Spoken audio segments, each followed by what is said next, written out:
construcción, también el fortalecimiento institucional, que son todas esas medidas que se están tomando para de alguna manera crear una generación de empleo y también crear a través de la protección de los derechos laborales con el trabajo decente, que es un concepto que la misma OIT pone al corazón de sus políticas, las personas puedan mantener sus trabajos y a su vez el Estado pueda generar más trabajo al respecto.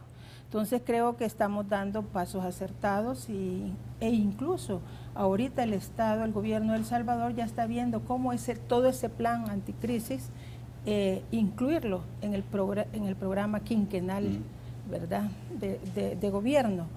Yo creo que la protección social se está dando a través de diversas medidas que ustedes han conocido y han difundido a través de los medios de comunicación. Nos faltaría quizás la protección amplia al desempleo, porque en El Salvador las estadísticas nos arrojan que, y por lo que se puede colegir de los resultados que tiene, o las estadísticas mismas que tiene el Seguro Social y nosotros, que hemos caído como en unos 31.000, 32.000 pérdidas de empleo. Yo creo que esto para un país con una economía tan frágil, pues sí que resulta bastante grave. Bueno, estaba pensando lo complicado que es para los países miembros de la Organización Internacional del Trabajo precisamente impulsar estas medidas, ¿no? Yo no sé si ahora se debería llamar Pacto Mundial por la recuperación del empleo, por la cantidad de empleos que se han perdido. Obviamente estoy ironizando un poco, ¿no?, sobre cómo está la situación.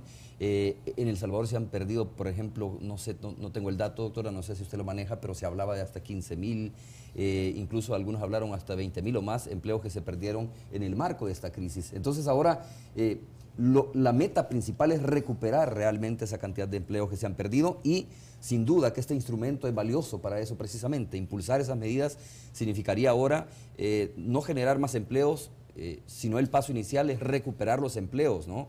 Y dado ese paso, logrado ese paso de recuperar esos empleos perdidos, obviamente viene el otro, de tratar de incrementar la cantidad de empleos en el país. Yo creo que ambas cosas se pueden manejar, la creación y el mantenimiento del empleo. Pero el concepto novedoso de esto, que es lo que también se considera que una crisis debe generar un cambio para mejorar las economías en el mundo, es precisamente que este empleo sea un empleo decente, es el empleo aquel que proporciona un ingreso en condiciones de libertad, de seguridad, pero sobre todo de dignidad de la persona, que es el concepto que maneja y fomentando a su vez el diálogo social y la concertación en los países y entre las fuerzas tripartitas de cada país. Doctor Salazar, este instrumento no tiene ningún sentido si no impacta al final en los niveles de pobreza de los países. Y supongo yo que la Organización Internacional del Trabajo tiene también herramientas de cómo ir midiendo, ¿no?, viendo, digamos, hasta dónde realmente se están adoptando estas medidas y hasta dónde están impactando los niveles de pobreza de los distintos países. ¿Tenemos algún ejemplo a nivel de los países miembros que se pueda decir, mire, este país adoptó las medidas del Pacto Mundial por el Empleo y logró mantener, si se quiere, los empleos o por lo menos, digamos, no haber sido tan afectado por la crisis? Sí, efectivamente, y esa es una de las funciones de la OIT y uno de los servicios que como Secretaría, como oficina, ofrecemos a los países miembros. De hecho, a finales de enero, todos los años publicamos un reporte que se llama Tendencias Globales del Empleo, en donde se ve el cambio año con año y también se hace una estimación de cuáles son los niveles de empleo, y no solo los niveles de empleo, y esto tiene que ver con un poco su pregunta anterior de cuánto es recuperar empleo, cuánto es atacar los problemas estructurales que estaban allí, porque como el director general de la OIT, el señor Juan Somavía, frecuentemente señala, el hecho es que había una crisis antes de la crisis, y ya la OIT estaba sumamente ocupada señalando las deficiencias de los mercados laborales alrededor del mundo, y estábamos viendo muchos déficits de trabajo decente, que es nuestro concepto en el sentido de no solo el tema del empleo y el desempleo abierto. De hecho, si uno reflexiona bien sobre este tema, estar desempleado de alguna manera es un lujo que se pueden dar la gente en los países desarrollados, que al estar desempleados pueden ir y reclamar un seguro de desempleo y tener unos apoyos del Estado, etcétera. Pero en los países en desarrollo, como todos los centroamericanos y muchos de América Latina, hay que estar trabajando. El problema no es tanto de desempleo, sino de subempleo, de empleo precario, de empleo de muy baja productividad, sin un contrato bien definido, porque la gente tiene que sobrevivir. De manera que estos millones de personas que están trabajando, pero no se clasifican como desempleados, son subempleados o trabajadores pobres o trabajadores vulnerables. Y tenemos indicadores sobre cómo ha evolucionado el trabajo vulnerable y el porcentaje de pobreza en el mundo. De hecho, para darle un dato en este reporte, y ya desde el año pasado habíamos hecho una estimación de que el desempleo abierto en el mundo en general, en el año 2009, ha aumentado en unos cerca de 38 millones de personas.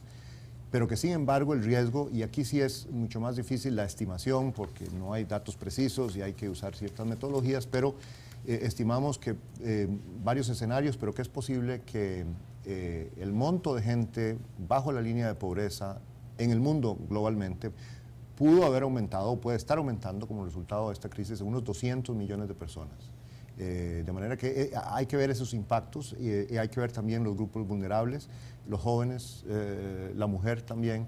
De manera que estas medidas en el pacto, esto se señala, es muy importante también priorizar medidas para aumentar las posibilidades y las oportunidades de los hombres y mujeres jóvenes de conseguir empleo.